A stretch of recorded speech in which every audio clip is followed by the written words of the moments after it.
Good morning, Mike. Good morning, Dave. It is into November, man, and it's been a busy month for us at Sailing World. Yes. Boat shows, Boat of the Year, and then our Helly Hansen Sailing World Caribbean Championship, which, as always, is an amazing time. And there was a moment there that was kind of appropriate to I think what our topic today is. And I want to sort of let's see if I could share this. This is what we enjoyed last week. What now? You ever race charter boats, bareboats? I have not. Yeah, it's a whole new game. So here we are. This is the first day of the Caribbean Championship, what we call the Islands race, a loop around Cooper Island. And this was a big tactical play here to who's on screen here as this team. Mirage was a J105, skippered by Cedric Lewis and his whole squad from Annapolis. And they did go on to win the championship days later, but this may have been the defining move of the week. Their sort of first interaction. Here they are. Oh, for the big duck. Yeah, no, what do you think, huh? I could, And the only problem is there's a little reef ahead of them, so they were a little aware of reefs happening. But anyway, so today's topic, ducking, and we're not talking about ducking bareboats or charter boats, but what do you got for me? What there's a lot of scenarios that come into ducking, and I'm hoping you can take me through it. Yeah. So let's just start with, there's sort of like how to do a proper duck, how to do it well. And then there's sort of some surprising number of tactical options in a crowded fleet that I use an awful lot of the time. It's pretty unusual. You get to do just a standard duck. There's always something going on that I want to take advantage of this opportunity to kind of, reposition myself on the course. Ducking and the art of duck. Let's do it. All right, the art of the duck. So let's just this is kind of cool. We have this kind of stumbled across this racetrack simulator, and you can kind of put some boats in, but it's kind of cool. And in this case, I drew up, A is on starboard and the red boat's on port. And it's simple enough. We just see how we do it. We see a little bit in advance here. We start the duck and we gain some speed. And so as you gain the speed, that's an important part of the duck, because you really can't, the only way to come out ahead a little bit on the duck is by going fast. So if you get going fast, you get to kind of shoot out. And we'll talk about that in a minute too. And then the second part of the duck that's key is, of course, you want to be close here. You want, just inches if you can, if you got the guts for it, without taking somebody's rudder off or something. But the next key part is to really accelerate as you turn up, and you're on this reach, so you're going fast, and you do want to do a wide and tight. So you want to be on the wind, and maybe even a little bit above it, just for a moment, to kind of, you got this extra speed, you might as well put it toward the mark just a little bit. You don't want to be still in your bear off this part of the curve while you're ducking. That's just giving away distance. Let me pause you there. Talk a little bit about sail trim through this. I mean, obviously it starts with, if you've got the tiller in your hand, I'm talking to your trimmers, letting them know we have a duck coming up. And but what's the flow of sail trim through a traditional duck? Yeah, so this is key. Is you want to make sure that you're trimmed for this reach. You're going to be on a reach for a moment here, and it's not very long. But to do that, you want to ease out your sails. Is the simplest answer. So I'll tell my trimmer, hey, I got a big duck here, and you're going to have to ease a lot, or just a little duck. Don't ease much, so they have a feel for what they're up against. And they're sailing to the telltales at that point. As I bear off, they ease, so they kind of keep them flowing, and they're trying really hard to keep it going. I'm doing the same with the main. We're matching the two. Kind of a subtle thing is, if it's really windy, it's hard to duck. Like, you start to bear off and you load up your helm, you definitely have to ease the sails just to keep the helm, from loading up.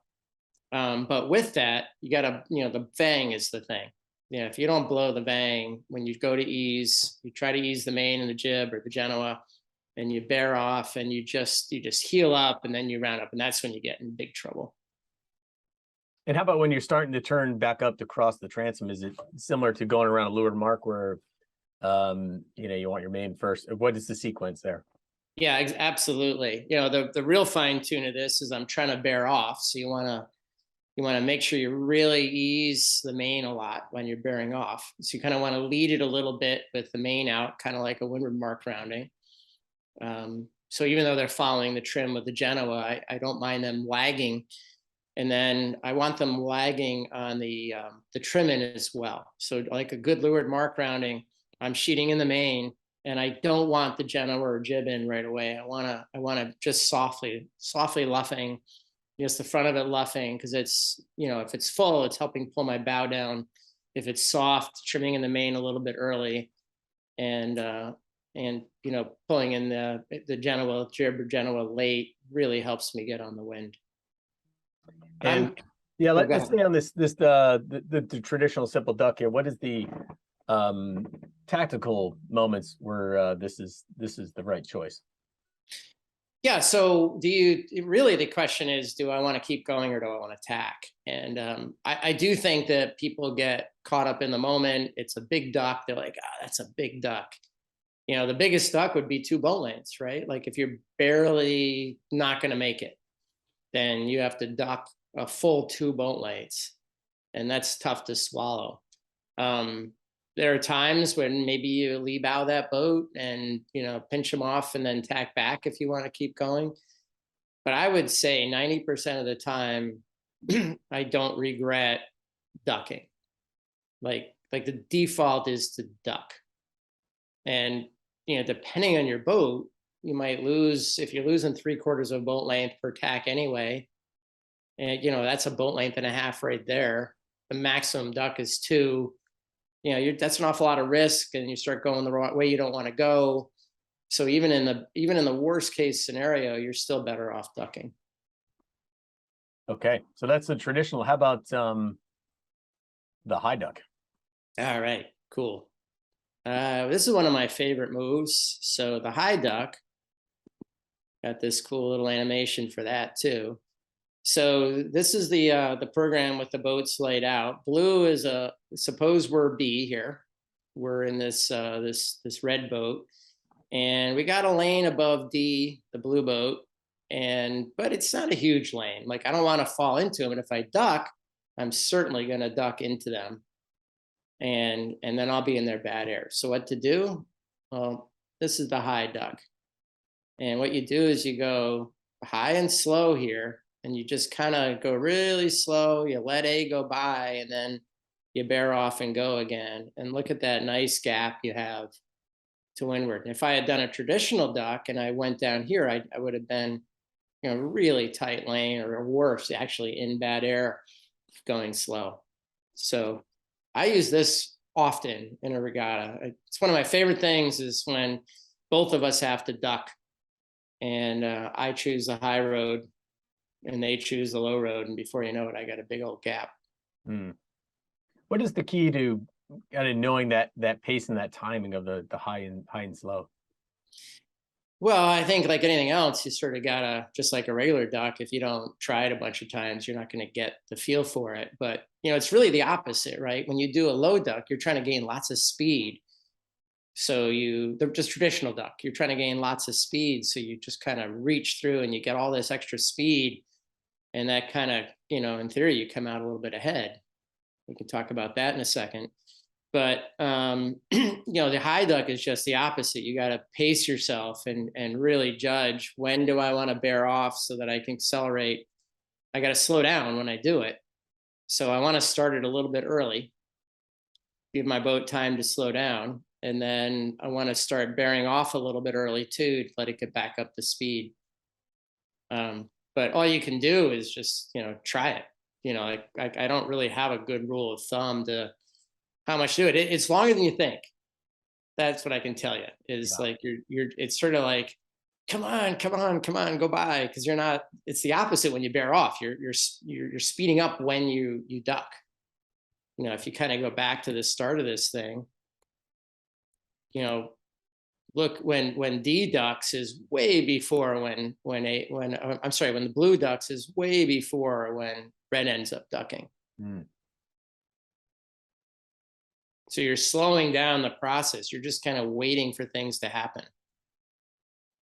And how about sail trim through some of that for boat B? Is again sort of, are the sails kind of easing through the glide so that when you need to bear away, they're kind of preset for the new angle? I'm trimming a lot like I do in that high and slow before a start.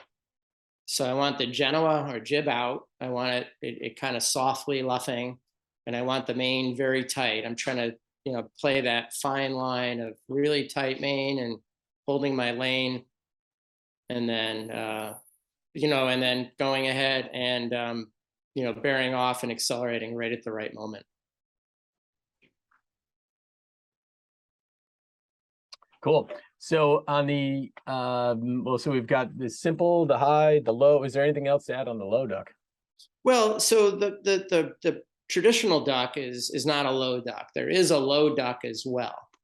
And you know, if we change this scenario around just a little bit, where if you know, if you were this boat here, if you were D and you wanted to get away from A, you know, the red boat, because there was some traffic issue, then that would be an interesting way to do it, right? Like what you do is you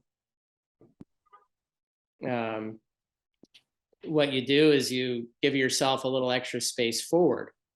So you kind of reach early instead.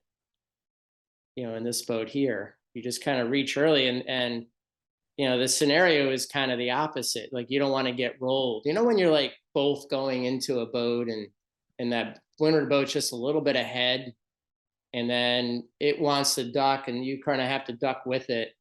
So if you just duck hard early yourself and you do the blast through duck, I kind of call it, you just reach hard and you get yourself free the other way too. So you can do a low duck as well. So there's the high duck, which I use a lot, the normal duck, which I use when I don't have to, when there's wide open course, and then there's actually this blast through low duck to keep your wind free from above as well. Okay. How about different types of boats? I mean, obviously things happen differently when we're high performance versus more displacement. What would be some considerations there of the style of the boat and maybe how big the head sails are and how much sheet you got to move?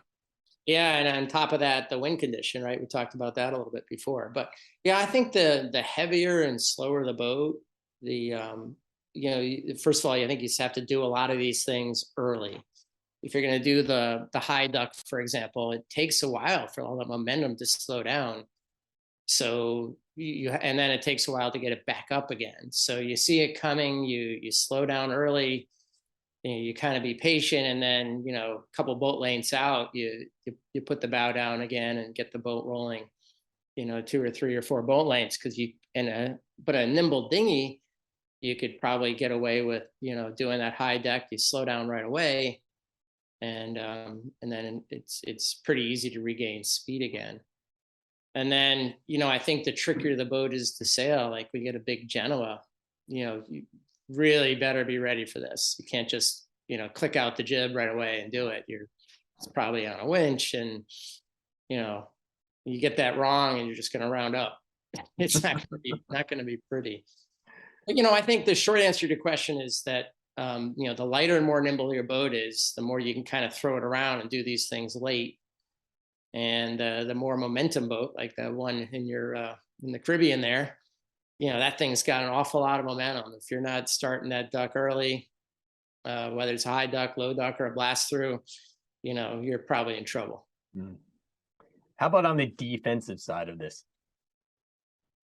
You mean like as in like if you're the starboard boat, what's going on here? Yeah. How do you play the game a little bit, sort of interacting with boats, and so maybe dictating their choice of duck or tack, you know?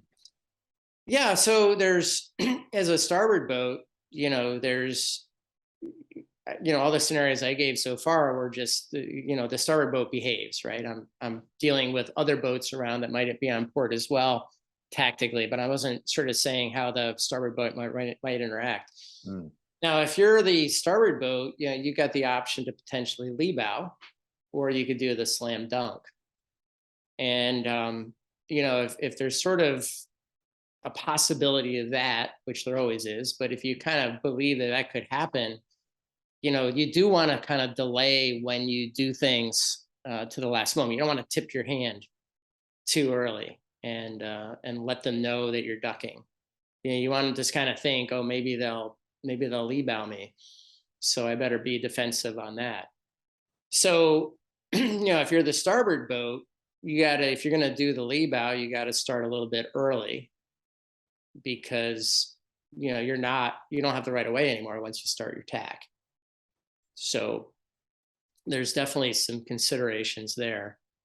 And then it's a cat and mouse game, right? Like, if I see them starting to tack, I definitely put my bow down on port a little bit and force them to tack a little bit early.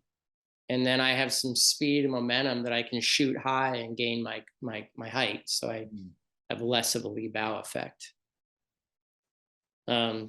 Similarly, if they're going to put their bow down a little bit on starboard, if they're going to bow down a little bit on starboard, and I'm going to try to tack there, and then they get to shoot up. So everybody's playing the bow down game on whoever's getting lee bowed. A lot going on there.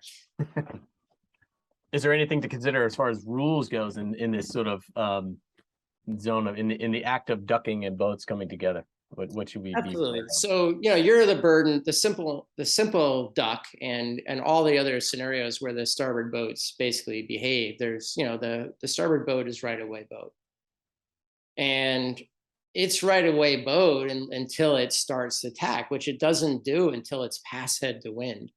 So if it chooses to lee bow or slam dunk, there's definitely some nuances in the rules with the slam dunk. It's then tacking and has no rights until it's on its close hauled course. And then it's windward boat if it's slam dunk. So if it goes like this, then they're windward boat and you're leeward boat. So they don't have a lot of rights once they start their tack. But really, you got to think of yourself as the burden boat, and then it's the altering course that the starboard tack has to worry about. So the other thing the starboard tack can't do is all of us, even though they're starboard, they can't just, you're starting to dock and then all of a sudden that they turn right at you and nothing you can do. They can't alter their course in a way, like the phrase goes, in a way that you can't keep clear. So any aggressive move you're going to do on starboard, you have to do early enough for the port tack to react. And that becomes, how nimble the boat is as well. Those big Caribbean boats is a different game than, college 420 or something. Absolutely. All right. So your most memorable duck then, where it went right? Let's sort of. I was thinking back that, we talked about light, nimble boats that accelerate and decelerate quickly. I remember when I first started sailing high-speed catamarans, and the ducks would come, and there's this, if it's windy, it's almost dangerous to duck. Like there's this reaching mode that you kind of literally trip on yourself. You do this potato chipping thing where you flip over on yourself if it's windy. You can go upwind or downwind, but we always call it the danger zone in between, this reach. And that's what you're doing. You're reaching on the duck. So we quickly learned to just stop. We literally stay on the double trap, just drop the trap, just kind of dangle in the water a little bit, let the boat go by and sheet in and go. And that was by far the safest duck. And you didn't give up a thing doing it. And I remember just figuring that out for the first time, like, how do we duck? We're going to die. And that was the answer.